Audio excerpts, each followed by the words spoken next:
Good afternoon. Welcome back to the Daily Squeeze. Today is Wednesday, January the 24th. Another pretty big session.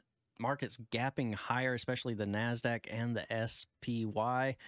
Gapping up on Netflix earning positive growth there. Big subscription ad, a surprise beat there from Netflix. We also had a pretty interesting earnings report from ASML in the semiconductor world. Now market is currently reacting to Tesla earnings, more China stimulus news, so you get a little bit of a bump today in China names. But yeah, overall a big push ahead, new lifetime highs for the S&Ps and for the tech-heavy NASDAQ, but a little bit of a fade during the afternoon session as yields bounced back. The dollar also had a little bit of a comeback today. A pretty rough 5-year bond auction later this afternoon sent the Russell and bonds moving lower. So overall a mixed bag with the NASDAQ and the S&P 500 closing in the green, whereas the Russell 2000 and the Dow close in the negative. Another 2 for 2 day yet again, but lots to go over today. Let's get into it. This is the Daily Squeeze.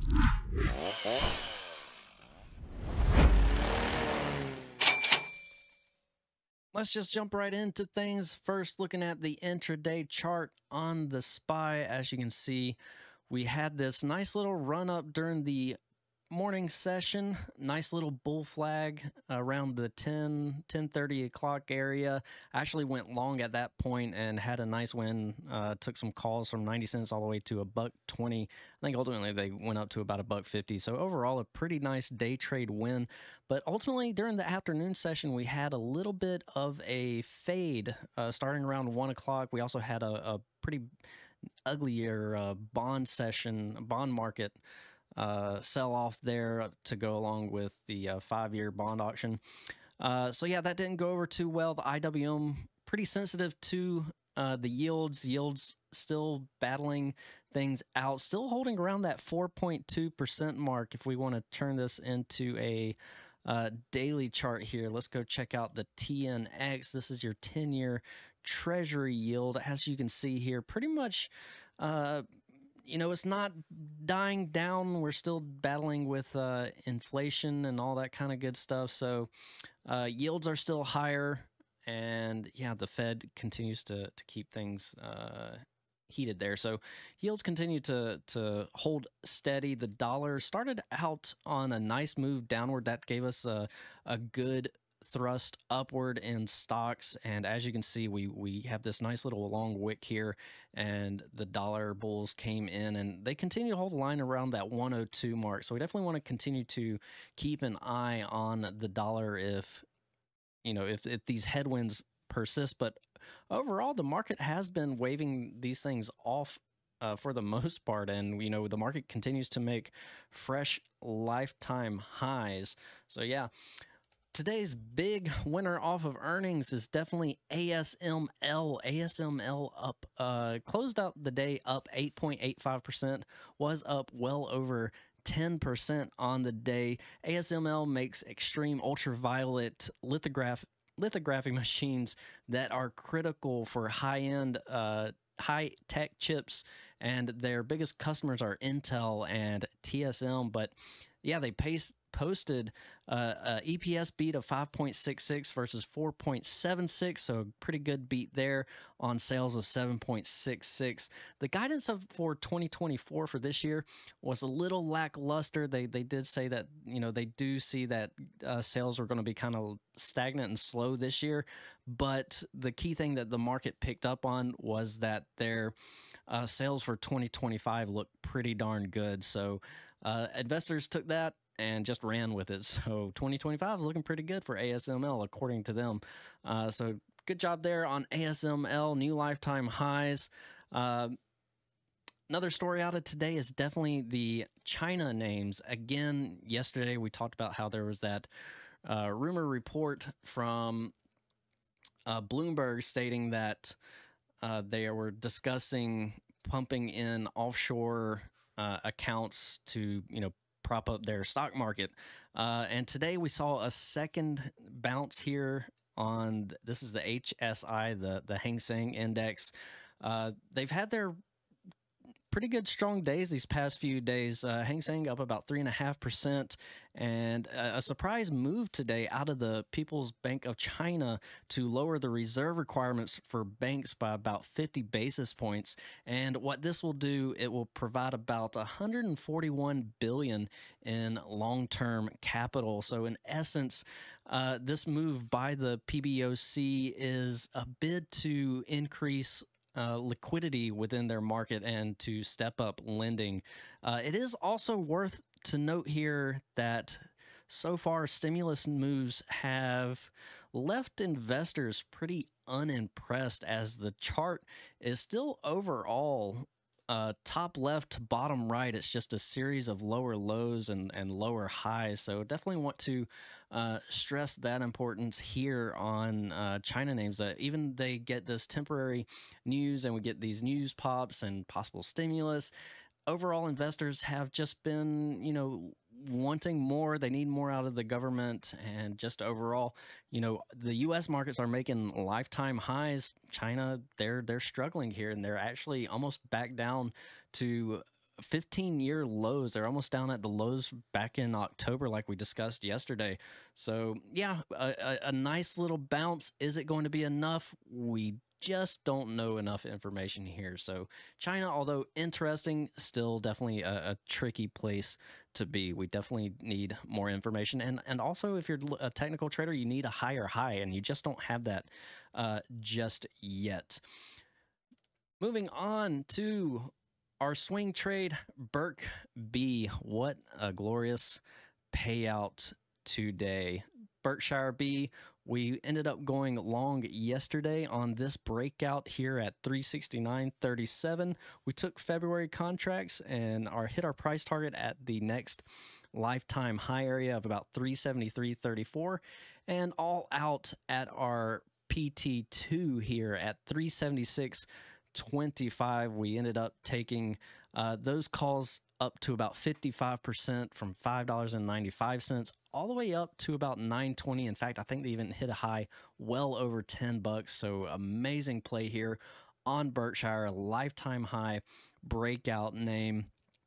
And yeah, overall technical breakout, and you can attribute it to, the recent pop from Apple shares. You also got strength in the insurance sector, and you got expectations of a pretty robust Q4 earnings here if you want to attribute it. But if you're on the technical side, this is just a technical breakout.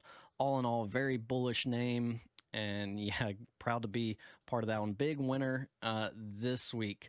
Now for our potential setups that I am looking at here, is I do want to take a look at Lulu. We discussed this one yesterday, but I definitely want to keep an eye and revisit this, because yesterday I did say, well, if we continue to hold above the daily 50 simple moving average, which is right around the 467.63 mark here, then you can go for a long. But if we start to break down below here, then that does, give us wiggle room to go short. And so I am looking for, if we break below 467.63, I'm looking to go short. But if we happen to break above 484, then sure, I'd be willing to go long on Lulu. Another ticker that I am keeping an eye on is Adobe. Relatively strong here. It's got a few weeks before earnings also, but maintaining strength. Looking for a break above and a hold above 612. I don't know if we'll get it. It all depends on the overall broader market. It has been lagging and not really participating with all the tech moves today, but nonetheless, still pretty strong structurally speaking, and good momentum. So want to give that a grain of salt there. So we do have earnings later on in the year for Adobe in February. So if we do get that push above 612, I'm looking for a move beyond that gap fill and all the way up to that swing high and 52-week highs at about 633.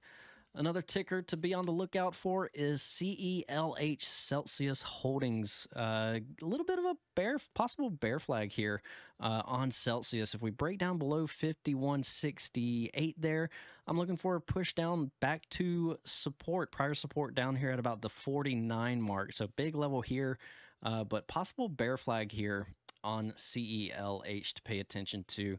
A crazy move today that I almost forgot about, and that was AMD.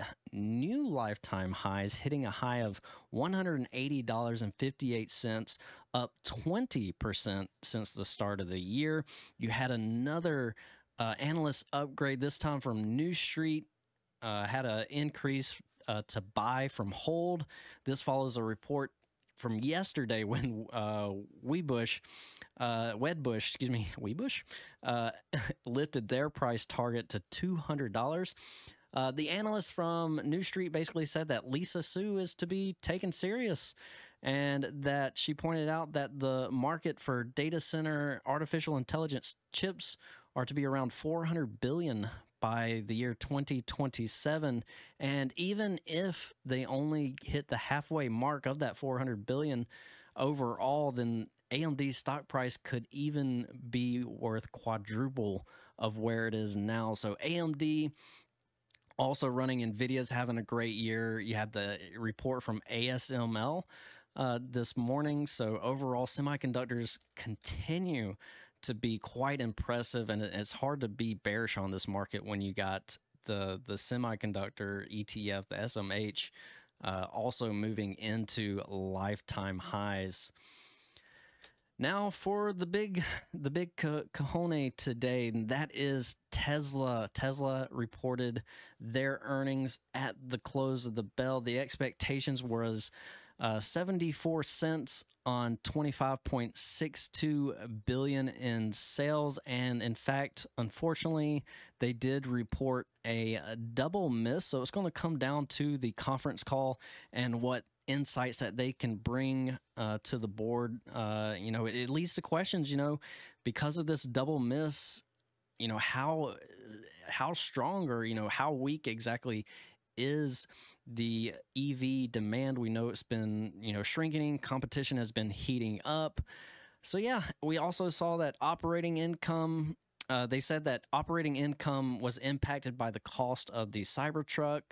Operating margins took a hit down to 8.2%. This time last year, they were up in double digits, so operating margins are much lower than what they have been.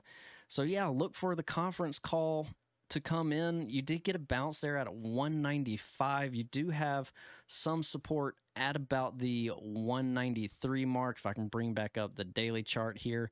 Yeah, this 193 zone is going to be pretty crucial here. If you start to lose 193, things can get a little bit nasty. But Tesla, part of the Magnificent Seven, hasn't been so magnificent, while names like NVIDIA, Microsoft, they've all been pretty big powerhouses and moving into lifetime highs. Tesla, even Apple is close to new lifetime highs at this point. Tesla has just not been performing, and it makes you wonder, is Tesla, should it still be considered to be part of the Magnificent Seven? It's currently trading well below its key moving averages on the daily structure. So some tough stuff here for Tesla, especially with that report. We need to hear from Elon Musk and all that in about an hour as of right now, as of this recording. So be on the lookout for that. We'll see if they can give us any new insight into production and delivery numbers. And yeah, we'll see what happens there. But as of right now, that's what we got today. I know that was a pretty good bit. I appreciate you hanging out with me again. Tomorrow, economic data, we have GDP. Friday, we have the PCE index being released. So yeah, things are getting pretty juicy. And then, of course, the following week, we get FOMC in our first Powell party of the year. That's going to be it for me, guys. Y'all have a great rest of your afternoon or evening, and I will catch you on the next one. Take care.